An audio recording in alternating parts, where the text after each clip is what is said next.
दोस्तों नमस्कार। दोस्तों आज अपनी बात शुरू करने से पहले मैं एक बात आपको बताना चाहता हूँ। आप भले किसी भी धर्म से रिलेटेड होए, मैं तो सबसे पहले इंसानियत के धर्म को मानता हूँ। फिर भी मैं आपको एक बात बोलता हूँ कि कोई भी धर्म होए वो एक बात बोलता है कि समय से पहले और किस्मत से ज्यादा कभी किसी को कुछ मिलने वाला नहीं है।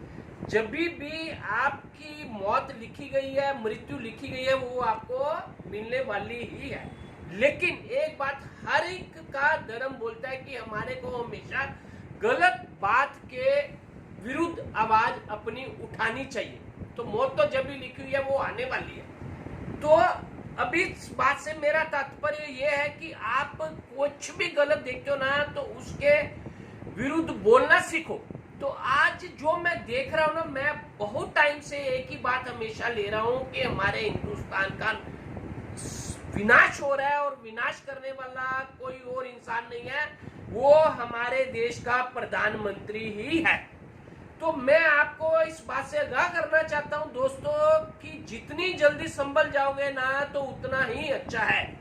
तो मेरे को इस बात को कहते हुए कोई डर नहीं है कि हमारे देश का जो प्रधानमंत्री है ना, ऑलमोस्ट वो हिंदुस्तान को लगभग खत्म कर चुका हुआ है। अगर आप लोगों ने उसके विरुद्ध आवाज नहीं उठाई ना तो इसकी जो हर्जाना ना हमारे आने वाली पुश्तों को, हमारे बच्चों को भुगतना पड़ेगा। तो ये जो हमारे देश का प्रधानमंत्री है ना, ये एकदम से अनपढ़ है, गवार है, जाहिल है, इसको देश चलाना बिल्कुल नहीं आता है। मैं ये बात आपको बहुत सालों से बोल रहा हूं, भले आप YouTube पे जाके सब मेरी वीडियो देख लो, इसको एक भी नॉलेज नहीं है, इसको देश कैसे चलाना है ये पढ़ा लिखा है नहीं है। ये कुछ उद्योगपतियों के हाथ में और कुछ देश के दुश्मनों के हाथ में खेल रहा है। मैंने तो अपनी लाइफ में पहली बार देखा है कि किसी भी पूरी दुनिया में किसी भी देश के प्रधानमंत्री का आप जन्म दिवस देख लो। हमारे हिंदुस्तान में कल क्या हालत हुई है कि किस तरीके से ऐसे प्रधानमंत्री का जन्म दिवस मनाया गया। लोग सड़कों पे भूखे मर रहे हैं, लोग तड़प रहे हैं, लेकिन इस प्रधानमंत्री को कुछ भी फर्क नहीं पड़ रहा है। ये फिर भी बेशर्मों की तरह आके बोलते हैं, बड़ी बड़ी बातें करते हैं। हम लोगों ने 125 करोड़ लोगों को एक घर की चाबी दे दी है। ये जो लोग हैं जानबूझ के अफवाह उड़ा रहे हैं। हमने जो बिल पास किया वो किसानों के हक का है, इसको कुछ भी मालूम नहीं है।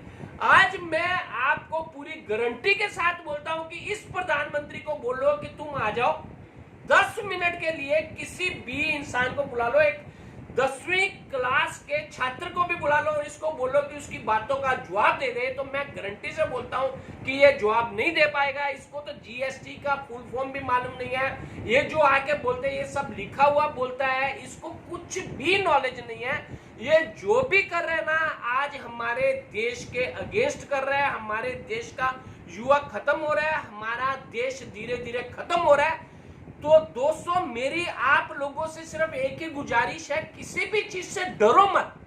मौत जिस दिन लिखी हुई है उसी दिन आने वाली है, लेकिन गलत चीज के विरुद्ध आवाज उठाओ और इस प्रधानमंत्री के अगेंस्ट आवाज उठाओ। अगर आज आपने इसके अगेंस्ट आवाज नहीं उठाई तो हमारी आने वाली पीढ़ियां, हमारा ये प्यारा हिंदुस्तान एक दिन खत्म हो जाएगा और ये हमारे हिंदुस्तान जो है ना एक दो उद्योगपतियों के हाथ में और हमारे देश के दुश्मनों के हाथ में चला जाएगा।